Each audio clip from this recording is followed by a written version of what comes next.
ప్రభుత్వం fee reimbursement బకాయిలు విడుదల చేయకపోతే ఈ నెల 15 నుంచి కళాశాలలు నిరవధికంగా బంద్ చేయనున్నట్లు రాష్ట్ర ఉన్నత విద్యాసంస్థల సమాఖ్య ప్రకటించింది. ఈ మేరకు హైదరాబాద్లోని ఉన్నత విద్యామండలి చైర్మన్ బాలకృష్ణారెడ్డిని కలిసిన సమాఖ్య సభ్యులు బకాయిల విడుదలకు వినతిపత్రం సమర్పించారు.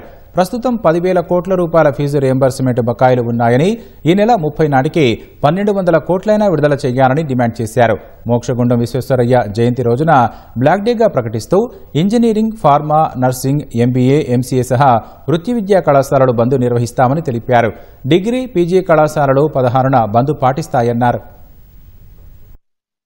Faculty, non teaching staff, attenders, drivers ఈరోజు కాలేజీలలో చాలా బాధలు పడుతున్నారు. క్వాలిటీ ఆఫ్ ఎడ్యుకేషన్ పోతుంది.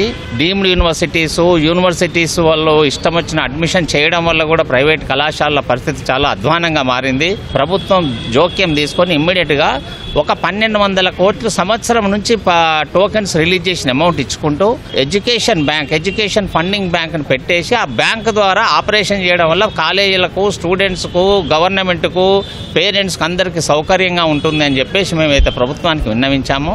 దసరా పండుగకు మేము కనుక సాలరీస్ కనుక ఇవ్వకపోతే ఈరోజు ఫ్యాకల్టీ, నాన్ టీచింగ్ స్టాఫ్ అందరూ రేపటి నుంచి మండే నుంచి రాము అని వాళ్ళు ఏదైతే చెప్పారో ఆ దృష్టిలో పెట్టుకొని ఇటు విద్యార్థులు కష్టాలను ఆలోచించి ఇటు విద్యార్థులు వస్తే మేనేజ్మెంట్స్ ఏ ముఖం పెట్టుకుని ఆ కళాశాలకు పోతుంది అనే అత్యంత బాధతోని సెప్టెంబర్ 15 ఈ రాష్ట్రం ఉన్న కళాశాలన్నింటినీ నిరవధికంగా మూసివేస్తున్నాం. ప్రతి కాలేజీలో సాలరీస్ స్టాఫ్ కు పెండింగ్ ఉంటున్నాయి.